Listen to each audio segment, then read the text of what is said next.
ഈശോയിൽ സ്നേഹം നിറഞ്ഞ ദൈവത്തിൻ്റെ മക്കളെ,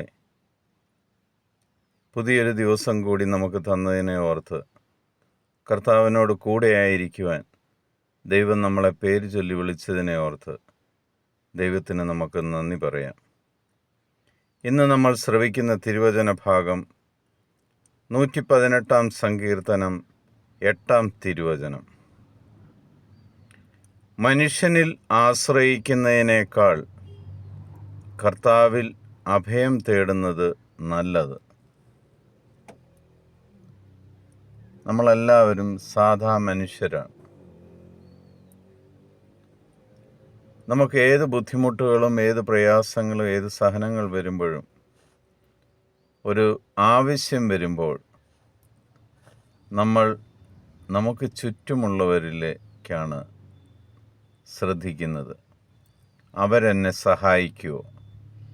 ഈ ഒരു കാര്യം നടക്കുവാൻ അവരുടെ ഒരു സഹായം ഉണ്ടായിരുന്നെങ്കിൽ എത്ര നല്ലതായിരുന്നു. അത് സ്വാഭാവികമായും മനുഷ്യനുണ്ടാകുന്ന ഒരു ചിന്തയാണ്. അതിന് പകരം നമ്മുടെ ഏതൊരവസ്ഥയും കർത്താവിൻ്റെ മുന്നിൽ സമർപ്പിച്ചിട്ട്, കർത്താവെ, ഈ കാര്യം നടക്കുവാൻ ഞാൻ നിന്നിലാണ് ആശ്രയിക്കുന്നത്. നീ അതിന് വേണ്ട, എന്നെ സഹായിക്കുവാൻ വേണ്ട ദൂതന്മാരെ എൻ്റെ സമീപത്തേക്ക് അയച്ചു തരും, വ്യക്തികളെ നീ അയച്ചു തരും എന്ന് ഉറച്ചു വിശ്വസിച്ച് കർത്താവിൽ പൂർണ്ണമായിട്ട് ആശ്രയിക്കുകയാണെങ്കിൽ നിങ്ങളെ ഒരിക്കലും ദൈവം കൈവിടുകയില്ല. നിങ്ങൾ ആശ്രയിക്കുന്ന ആ ദൈവം നിങ്ങളെ സഹായിക്കുവാൻ വേണ്ട വ്യക്തികളെ നിങ്ങളുടെ അടുത്തേക്ക് അയക്കും.